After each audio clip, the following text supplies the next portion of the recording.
3 times, and I probably could have avoided being in this part, and I was on purpose in this part, and if all the photos, well, screenshots from this part would have worked and not be weirdly corrupted in a weird height difference.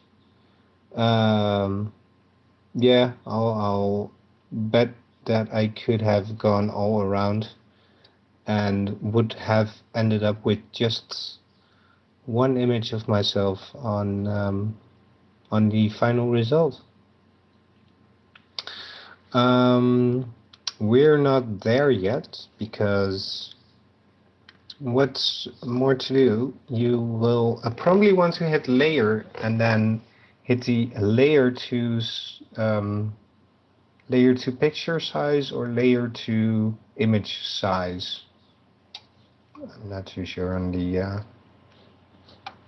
actual term we'll be using.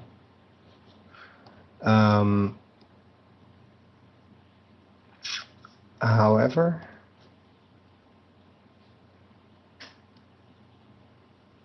I'm quite wrong.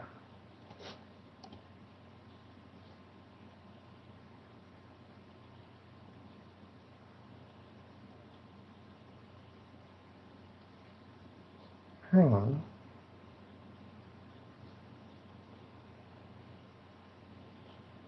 Oh, excuse me. The other way around. To the image field and then have canvas fit on layers, or at least that's the translation on my end. Resize the image to enclose all layers is the tooltip, so you can just go on that one. Yeah, I'm going to get rid of the ugly white background there for a second, and let's zoom out a bit. Fair enough, fair enough. And yeah, you can obviously crop it up to something that's more desirable as a final result.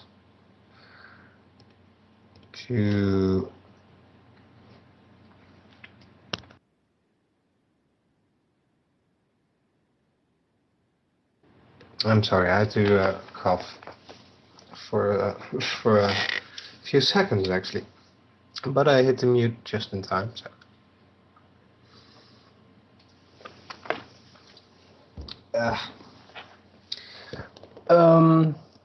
Yeah, you can. You probably end up cropping this into a nice size. But what I suggest to do first is hit the Save As key. Don't hit Save, hit Save As. I'm going to make sure this is in the right position. I'm just going to use my desktop because I'm not going to show you all my files and folders.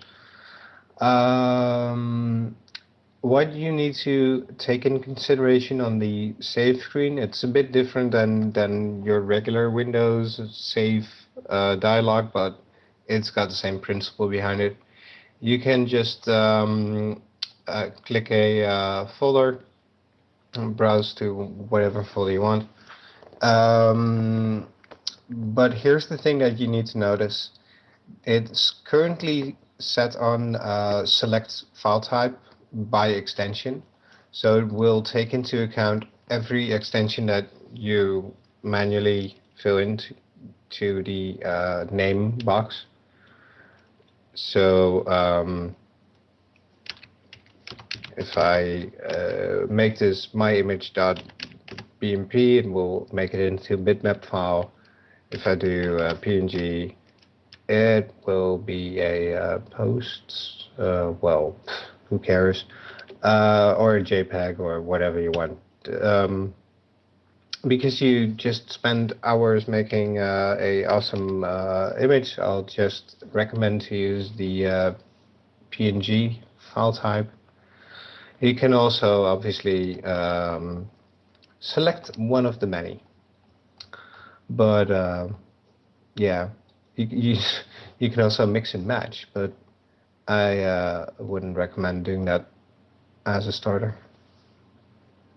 Oh, it's not explained here as well. Brilliant. I went, let's peek at what it means, but I generally forgot. So sorry, PNG group, for making a file type that I can't remember.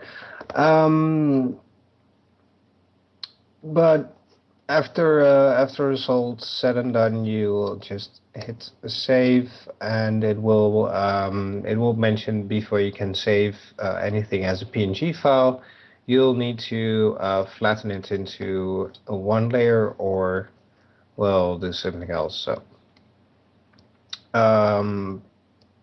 make sure that it's not too compressed. So put this on pretty high. PNG won't be compressed, so it's not going to be a problem anyway. And just a second later, you'll actually have a file on your desktop somewhere. Ooh, it's actually here. It's my image. And let's just see what the Windows preview thinks of it. Oh, pretty. Isn't it magnificent? You can zoom up just to the pixels of it.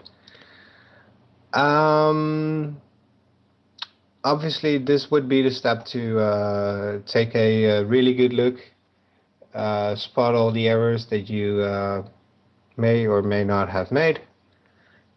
Just adjust it in the GIMP window again.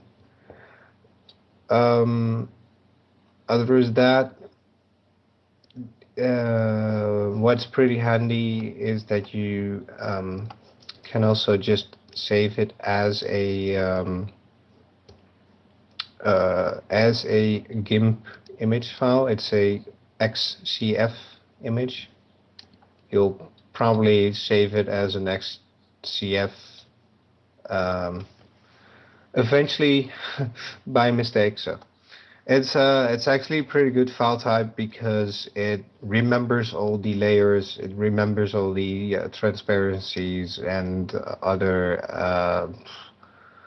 all the stuff that you can do on layers and masks and filters and what so on. So it's a pretty good file type, but for this tutorial it's not that needed. However, you can obviously save it as a XDF and have it so you can go back into it and clean up some images or whatnot, and have an even more awesome result. Because the chances is good that by the time you saved it and you looked at it 3 times, you'll spot that 1 pixel difference somewhere that you just overlooked, and you'll hate yourself for not having the GIMP file format in which every step was basically remembered in layers. So good tip on that. I've been talking way too long. I hope I can shrink this down a bit in editing. But if not, if you actually went through all this and you still have questions, let me know. If not, thanks for watching. Thanks for paying attention. Hit the like button if you enjoyed this quick tutorial, although it may not have been that quick at the end, but oh well. Apologies on that. Thanks for watching. subscribe and all that stuff, and see you in the next episode.